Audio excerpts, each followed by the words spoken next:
M0FXB, welcome to my channel. Quick one here on the Uniden 3600 scanner and the Whistler TRX1. Now, my opinion is they're both excellent in their own way. You can see that the Whistler is smaller and chunkier, and the software it uses is a different way of using software.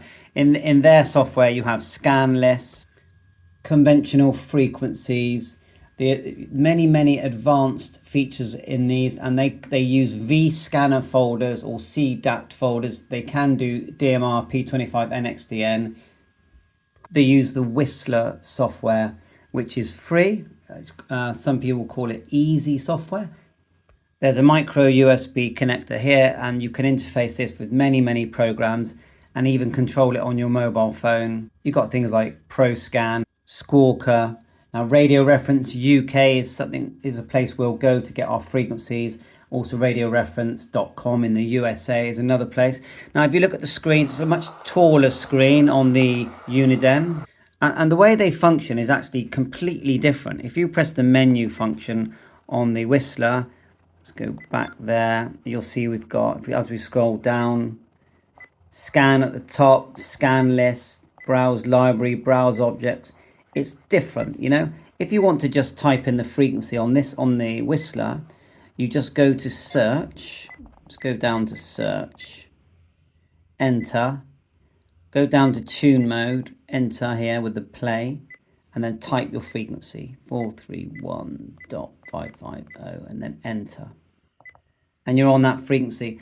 With the Uniden, as soon as it boots up, now you do need to have the SD card in both of these devices, it will boot up into this mode. So the top is what they call the system, the middle is the department, and the bottom is the channel. So if you want to just scroll through the channel, we're in hold mode now. We've pressed this white button here. We're turning the top channel knob to the right. And we're scrolling through the channels. You can see that? Yeah, or we can just unhold and it will scan. Okay, now we can press hold. Or we can hold the system, which is at the top, unhold the channel. We can scroll through the different systems. Oh, we have to hold this one as well. And so the systems are, it's like a title that you give to the whole group, let's say. So you could have, on this one, it's amateur radio repeaters. Then in the department, it's 2 meter frequencies, and then at the very bottom is where you can scroll through and look at the channels. That's how it works. And of course, the different departments could be, if you're in the USA, it's massive, you know, for all the different departments they've got there, for military, railway, airband, schools. Oh, it just goes on and on and on. Shop security. It's a massive list. But in the UK, we do have what we call our favorites list. If you go menu here, menu, go down to set scan selection, click down to select list to monitor. Now we import all these lists you see here in the UK. So it's a favorite list, is basically your group of channels. So let's say we selected airband or shopwatch, then we're going to be looking at that list. So they do function in a different way. They both got good speakers, good audio. The screen on the Whistler does go brighter. They're both a whiter color, both bright. On the Uniden, you've got your GPS connection there. Now you don't have GPS on the TRX1, but you can put in your location, which is still very good.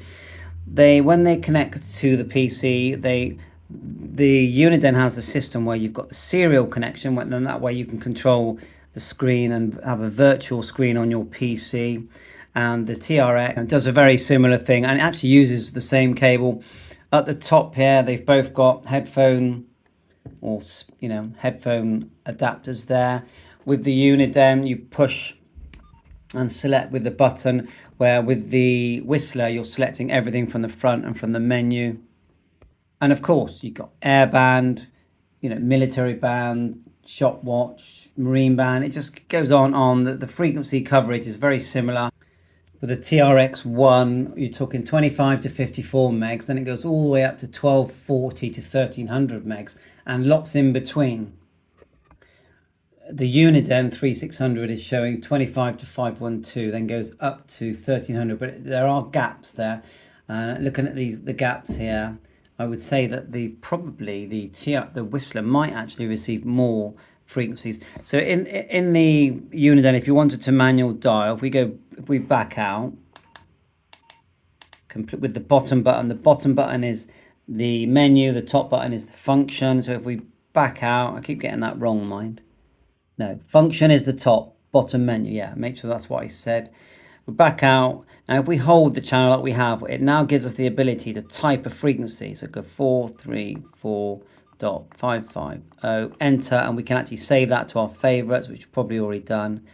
And then we can edit the name. And then if we back out again with the menu button, by the looks of it, there's quite a lot of backing out. It's probably the most annoying thing, but look, we've got it there. 434.550 that we just scanned. Now, if you want to go into custom mode, where we're searching all the different bands that are preset on all these buttons, we just go menu, look for, where is it? Customs. No, look for search first. Search for, push down, then go custom search, and it just starts to scan through everything that's preset, each band preset to these buttons, and you can see their numbers on the buttons there coming through.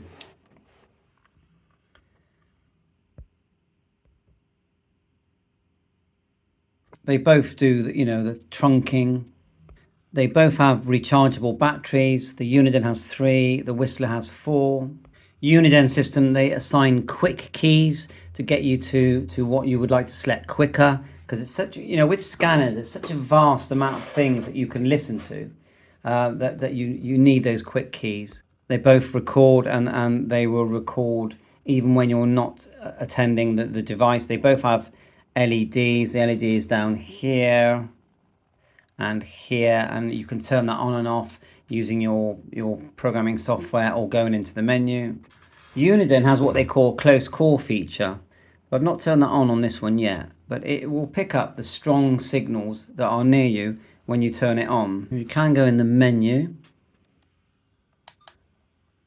scroll it down to close call, enter, and close call only, or a common one, I think, set CC mode, select, is do not disturb.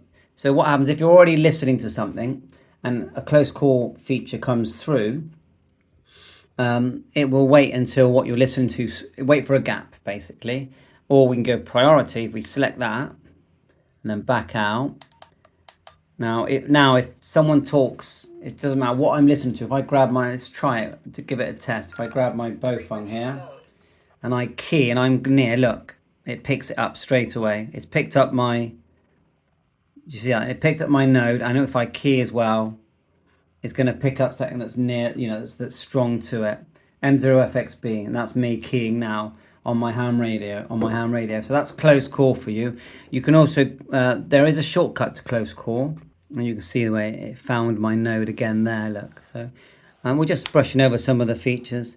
So menu here, we back out, go down where you can select scan lists, and look at all these scan lists that we've got here on the Whistler. And you can fine tune what you want to listen to as well with selecting browse objects, library. You've got a program menu there as well.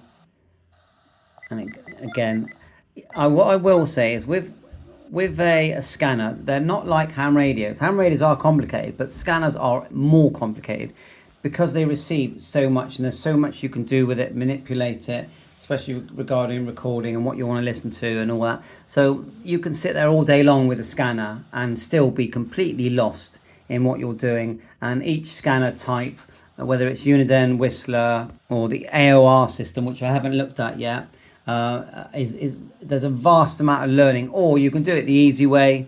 You can just do the manual dial like we did just then.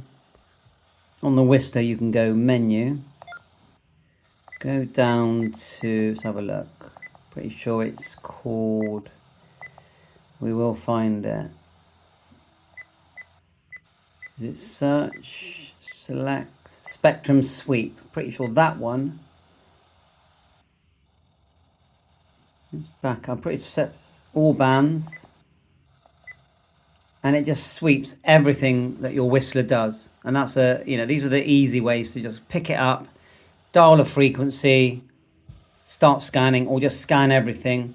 And but there's a vast amount to learn. I have noticed that with the Uniden, you've got an SMA connector. This one's got a adapter for this particular antenna. There's an adapter there, which is handy, yeah. Because scanners tend to have BNC. Ham radio tends to have SMA. So if you look at this, so let's just turn that one back on. Might need a battery charge. So thanks for watching my channel. I thought I'd show them side by side. Do I have a preference? Not really, because there's things about the Whistler that I really like. I like it in this big leather case, very chunky, heavy. I'm not really worried about dropping it. Now I do like the very tall, elegant sort of style, and it's quite a thin device. The Uniden. I like the fact that it's got chargeable batteries. The fact it's got GPS, and so they're both a different experience. I recommend them both. Very similar in price. If I had to buy one, it's a tough choice, but I think my preference in style and design is actually this one. Now there is a color version of this SDS100. It is very nice, but it's £700 or more, maybe £800 in the UK, and you don't have AA chargeable batteries, and I think that's a big step in the wrong direction myself, but possibly with a color screen, that's required. Thanks for watching my channel. Whistler TRX1 and the Uniden it's a long title, UBCD3600 XLT, also known in the USA. The similar model is the 436. Bye for now, all the best.